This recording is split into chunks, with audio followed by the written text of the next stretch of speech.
My name is Bob Sherman. I work for an environmental charity called Garden Organic.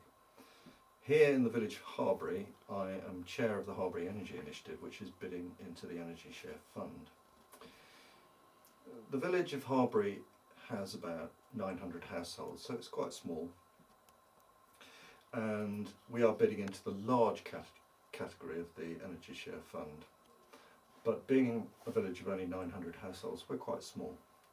And we're focusing on relatively simple energy saving techniques, things that are within people's reach. We're not aiming for high-tech solutions to problems. We want to do things that anybody can understand and can apply to their own houses. But we're doing it in the community buildings in the village, and that's so that we can benefit the whole community by making the buildings more efficient, reducing their carbon footprint and making them cheaper to run, which is really important. These buildings are used a lot. I know, because I've tried to book a room. But by doing that, we can reach as many people as possible.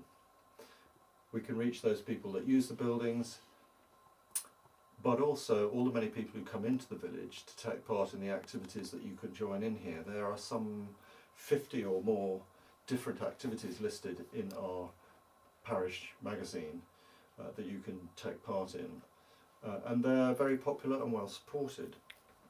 And because this is a really thriving, lively village, people do things together, and we've had a great response from the village to what we're trying to do here in our bid to the Energy Share Fund. But we are a small group bidding against much larger communities, so we've got to work quite hard in order to reach voters across the whole county. So what's the Harbury Energy Initiative bid all about? Well, we've focused on 3 of our community buildings. So if I start with the library building, which used to be an old school, so it's an old 19th century building, doesn't have cavity walls, leaks heat like anything, very inefficient building, never built for the modern use that we're trying to put it to. And we as a community are now taking over the library and running it ourselves. So we have an opportunity here to demonstrate insulation for a building that doesn't have cavity walls, and we can put in LED lighting there. And by doing those 2 things, we should reduce the running cost of that building quite considerably, as well as reducing its carbon footprint, and make it a much more comfortable building to be in. The next building is our church. The church is even older, of course, and that has a very greedy ancient boiler in it. Nobody quite knows how old it is. It still works, but we could do with having a much more efficient new boiler, which will significantly reduce the £10,000 worth of spending we have to do to keep that church warm and lit. Again, we want to put LED lighting in there too, to cut down the electricity costs and save energy that way. Then the third building that we're looking at is a bit more modern. It's the rugby club, and in there we have the opportunity to do cavity wall insulation, and we also intend to put a photovoltaic installation on the roof, so that they will have much lower running costs, and again we can reduce the carbon footprint of that building.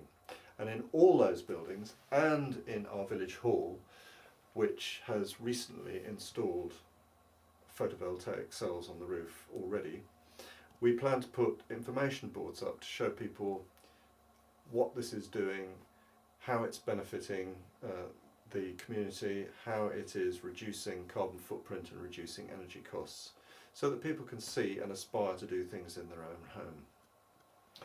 So our bid is really about people, about the people who live here and the people who come to the village, and it's about reaching as many people as possible. What we want to do is to show things that give people the ability to affect and improve their own future.